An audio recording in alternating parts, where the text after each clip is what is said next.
पिछले परिच्छेद में हमने जाना कुमारगिरी चित्रलेखा से दूर रहना चाहता था, परंतु वो उसकी आकर्षण शक्ति से हमेशा उसकी ओर खींचता ही जाता था। एक ही कुटी में साथ रहने से ध्यान मग्न होना उसके लिए असंभव हो गया था। चित्रलेखा उसकी कुटी में उसके साथ प्रेम करने आई थी, परंतु बाद में उसकी भावना ही बदल गई। उस दिन रात्रि के समय योगी ध्यान मग्न न हो सका। उसने चित्रलेखा को पुकारा और बताया कि इस दुनिया में मनुष्य के लिए वैराग्य असंभव है। वो किसी न किसी के साथ अवश्य प्रेम करता है। यह बात सुन के चित्रलेखा चौंक पड़ी। उसने उठकर चित्रलेखा के पास आकर अपने नेत्र उस पर स्थिर किए। उसने चित्रलेखा का हाथ पकड़ा और उसको कसकर आलिंगन पास में बांध दिया। उसने अपने होठ चित्रलेखा के होठ से मिला दिए। चित्रलेखा ने बल का प्रयोग करके आलिंगन पास से मुक्त होने का प्रयत्न किया और हाथ का बंधन छूटने से कुमारगिरी चौंक कर पीछे हट गया। उसने चित्रलेखा से माफी मांगी और कुटी के बाहर चला गया। चित्रलेखा भूमि पर लेट कर रोने लगी। वो स्वयं गिरी और उसने दूसरों को भी गिराया।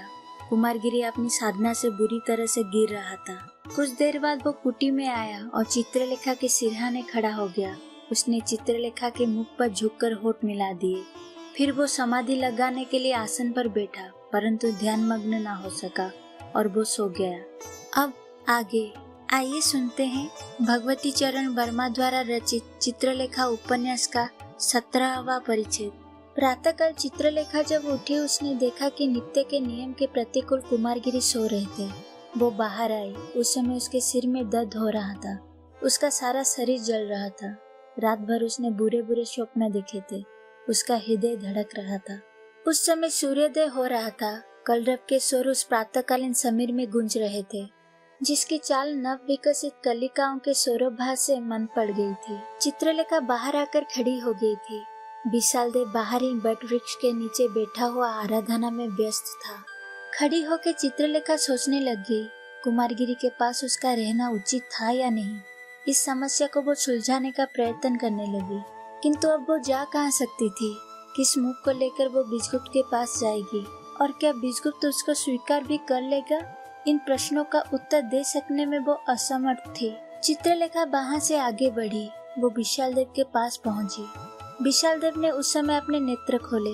चित्रलेखा को अपने निकट देखकर उसने अभिवादन करते हुए कहा, देवी नमस्कार। चित्रलेखा के मस्तिष्क में एक विचार एकाएक उठ खड़ा हुआ। नमस्कार, इतना कहकर वो वहां रुक गई। चित्रलेखा को आज अपने पास आते देखकर विशाल देव को आश्चर्य हुआ। उसने पूछा, क्या देवी को मुझसे कुछ कहना है? हाँ, चित्रलेखा ने कहा, और जो कुछ कहना है वो बड़ी आवश्यक तथा महत्व की बात है। पर बात कहने के पहले मैं तुम्हारी प्रतिज्ञा चाहूंगी कि यदि उसे तुम ना मानो तो किसी दूसरे पर वो बात प्रकट ना करो। यदि यह प्रतिज्ञा करो तो मैं वो बात कह सकती हूँ। मैं प्रतिज्ञा करता हूँ। तो सुनो विशाल देव, मैं समझती हूँ कि मैंने यहाँ आकर भूल की। मैं ऊपर उठने आई थी, पर देखती हूँ कि यह ऊपर उठना नहीं है, वरन नीचे गिरना है। विशाल देव मुस्कुराया। हाँ, मैं समझ रहा हूँ। विशाल देव की मुस्कुराहट को चित्रलेखा ने देख लिया। वो तिलमिला उठी। तुम हंसते हो क्योंकि तुम मेरी बातों पर विश्वास नहीं करते। ठीक है, तुमने उस रात को कुमारगिरी को मेरे साथ देखा था, तो फिर तुमसे स्पष्ट ही कर दूं, जिस काम के लिए मैं यहाँ आई थी वो नहीं कर सकती। यहाँ आने पर जब मैंने अपने को देखा तो मुझे मालूम हुआ कि मैंने भूल की। मैंने यहाँ आकर अपने को गिराया है। अधिक गिनने के लिए मैं तैयार नहीं। साथ ही मैं कुमारगिरी को भी गिरा रही हूँ और यह एक महान पाप है। बोलो, इस पाप से छुटकारा पाने के लिए तुम मेरी सहायता कर सकोगे? इस काम के लिए मैं प्रस्तुत हूँ। विशाल देव, तुम आर्य बीजगुप्त का भवन जानते हो? हाँ, उनके भवन में श्वेतांग नाम का एक नवयुवक है। उससे कह दो कि मैं उससे मिलना चाहती हूँ। बहुत अच्छा। उसी समय कुमारगिरी कुटी से बाहर निकले। उनको देखते ही वार्तालाप बंद हो गया। कुमारगिरी अपना मस्तक झुकाए हुए अपराधी की भांति आकर इन दोनों के पास खड़े हो गए। थोड़ी देर तक तीनों मौन रहे। उस मौन को कुमारगिरी ने तोड़ा। आज मैं बड़ी देर तक सोता रहा। वे मुस्कुरा रहे थे। मुझे इसका दुख है। इतना कहकर वे आगे बढ़ गए। विशाल देव ने कुमारगिरी के मुख पर एक विचित्र प्रकार का भाव परिवर्तन देखा।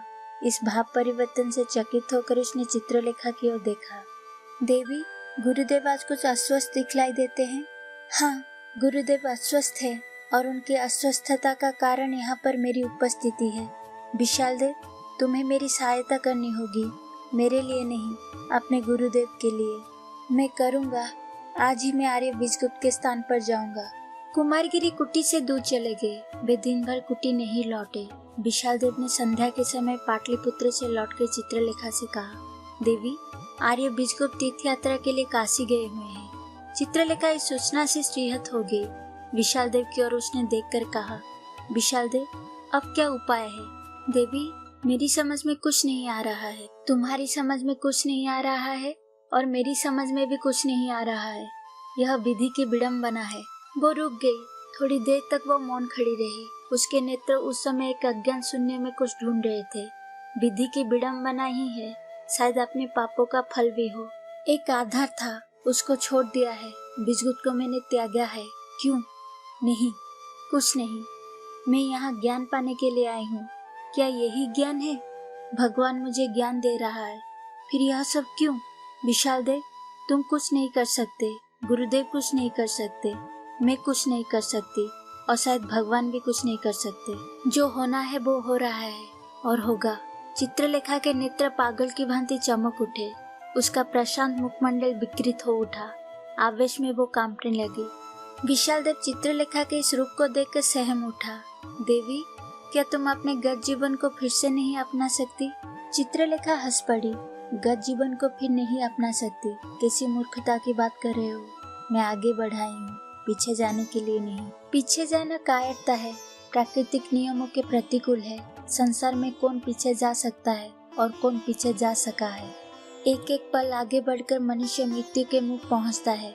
यदि वो पीछे ही जा सकता तो वो अमर न हो जाता। आगे आगे, यही तो नियम है, पाप में अथवा पुण्य में। समझे? इतना कहकर चित्रलेखा वहां से चल पड़ी। विशाल देव अपने सामने जाती हुई प्रतिमा को देखता ही रह गया। चित्रलेखा आगे बढ़ी। लता कुंज में बैठे हुए कुमारगिरी को उसने देखा। वो उस ओर बढ़ी। कुमारगिरी चित्रलेखा को देखकर उठ खड़े हुए। चित्रलेखा ने पूछा, आज दिन भर गुरुदेव कुटी की ओर नहीं गए? नहीं गया। ठीक कहती हो नर्तकी, कुटी में जाना उफ, बड़ा भयानक है। हाँ है। फिर इसका कुछ उपाय है? उपाय? केवल एक उपाय है नर्तकी। उस उपाय को तुम जानती हो। मैं साकार की पूजा पर विश्वास करने लगा हूँ, पर बिना तुम्हारी सहायता के साकार की उपासना असंभव है। साकार की उपासना भ्रम है। इसका निर्णय करना तुम्हारा काम नहीं है नर्तकी, कि साकार की उपासना ठीक है या भ्रम है। तुम मेरी शिष्या हो, तुम्हारा कर्तव्य है कि तुम मेरी बात मानो। इतना कहते कहते कुमारगिरी तन कर खड़े हो गए। इस बार चित्रलेखा डरी नहीं, झिझकी नहीं। उसी अटलता के साथ उसने कहा, योगी, अपने को भूलो मत। तुम्हारे सामने जो स्त्री खड़ी है वो इतनी असहाय नहीं है कि उस पर शासन कर सको। तुम समझते हो कि तुमने मुझे दीक्षा दी है, यह तुम्हारा भ्रम है। नहीं, यहाँ पर तुम अपने को ही धोखा दे रहे हो। तुम किसे आज्ञा दे रहे हो? क्या तुम यह नहीं जानते हो कि जिस पर तुम शासन करना चाहते हो, तुमने अपने को उसका दास बना लिया है? कुमारगिरी निस्तेज होकर बैठ गए। बैठते हुए उन्होंने करुण स्वर में धीरे से कहा, नर्तकी, मैं तुमसे प्रेम करता हूँ। चित्रलेखा हंस पड़ी। मैं जानती हूँ कि तुम मुझसे प्रेम करते हो, पर मैं तो तुमसे प्रेम नहीं करती। एक क्षण के लिए मेरी इच्छा तुम पर आधिपत्य जमाने की हुई थी और मैंने उसका प्रयत्न किया। मैं सफल भी हुई, पर उससे क्या? पुरुष पर आधिपत्य जमाने की इच्छा स्त्री के पुरुष से प्रेम का द्योतक नहीं है। प्रकृति ने स्त्री को शासन करने के लिए नहीं बनाया है, स्त्री शासित होने के लिए बनाई गई है, आत्मसमर्पण करने के लिए। स्त्री अपने से निर्बल मनुष्य से प्रेम नहीं कर सकती। जिस मनुष्य पर उसने आधिपत्य जमा लिया वो मनुष्य उसके प्रेम का अधिकारी हो ही नहीं सकता। स्त्री का क्षेत्र है आत्मसमर्पण, अपने अस्तित्व का अपने प्रेमी के अस्तित्व में मिला देना।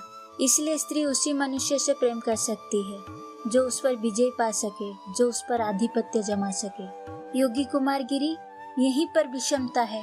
पुरुष का प्रेम आधिपत्य जमाना है, स्त्री का प्रेम अपने को पुरुष के हाथ में सौंप देना है। पर यहाँ बात दूसरी है। यहाँ मैं स्वामिनी हूँ, तुम दास हो। मैंने तुम पर आधिपत्य जमा लिया है, तुमने आत्मसमर्पण कर दिया है। किस बल पर तुम मेरा प्रेम चाहते हो? योगी कुमारगिरी ने मौन भाव से यह बात सुनी। नर्तकी ने जो कुछ कहा कटु होते हुए वो सर्वथा सत्य था। इस पर उन्हें अपनी कमजोरी का अनुभव हुआ। अपनी पराजय के विकराल रूप को उन्होंने देखा। कुछ देर तक वे सोचते रहे। इसके बाद वे उठ खड़े हुए। उनके मुख का पीलापन दूर हो गया था, उनके नेत्रों की चमक लौट आई थी। ठीक कहती हो, मैंने तुम्हें आत्मसमर्पण किया है। मैं तुमसे निर्बल साबित हुआ हूँ। तुम्हारे द्वारा ईश्वर ने मेरा अभिमान तोड़ दिया, मुझको अपनी लघुता का आभास करा दिया। अब आगे कार्यक्रम क्या होगा यह मैं निर्णय कर चुका हूँ। मैं तुम पर विजय पाऊंगा, प्रेम करने के लिए नहीं, केवल तुम पर विजय पाने के लिए, अपने को पतन से उठाने के लिए। विश्वास रखो, तुम कुमारगिरी को भविष्य में इतना निर्बल ना पाओगे। चित्रलेखा ने गंभीर भाव से कहा, इसमें गुरुदेव की सहायता करना चाहती हूँ। किस प्रकार? मैं गुरुदेव का आश्रम छोड़ना चाहती हूँ। जानती हूँ कि मैं गुरुदेव के मार्ग पर बाधा के रूप में आकर खड़ी हो गई हूँ। मैं यह पाप कर रही हूँ। यह असंभव है नर्तकी, तुम मेरा आश्रम नहीं छोड़ सकती। यदि तुम चली जाओगी तो मैं फिर विजय किस पर पाऊंगा?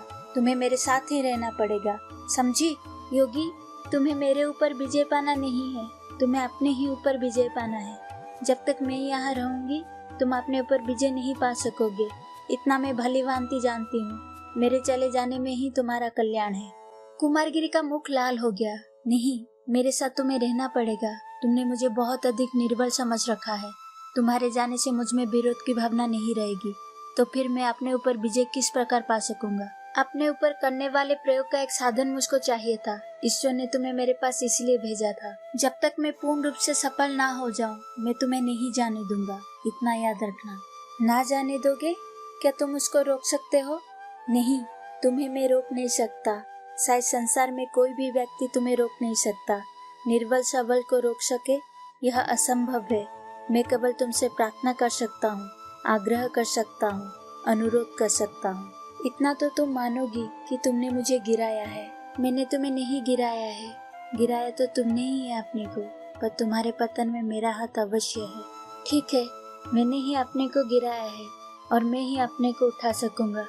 पतन में तुम साधन हुई हो, तो क्या अब अपने को उठाने में मेरे लिए तुमको साधन बनना तुम्हारा कर्तव्य नहीं है? चित्रलेखा का मुख झुक गया। उसकी आंखें कुमारगिरी की आंखों से हटकर पृथ्वी पर पड़ गई। हाँ, ठीक कहते हो। तो फिर क्या तुम मेरी प्रार्थना स्वीकार ना करोगी? क्या कुछ दिन तुम मेरे साथ मुझे अपनी साधना पूरी कर लेने के लिए ना रुक सकोगी? चित्रलेखा थोड़ी देर तक मौन रही। धीरे से उसने पूछा, योगी, कितनी अवधि चाहते हो? अवधि? यदि मैं विजयी हो सका तो फिर तुम्हें मेरे पास ठहरने में क्या आपत्ति होगी? यदि मैं विजयी हुआ तो फिर मैं यह समझ लूंगा कि मेरा मार्ग ठीक है और उस समय तुम भी उचित मार्ग का अनुसरण करोगे। नहीं, मैं तुम्हारे मार्ग पर नहीं चल सकती, पर अभी मैं रुकूंगी। यदि जाने की इच्छा होगी तो फिर बतलाऊंगी। उस समय तुम मुझे ना रोक सकोगे।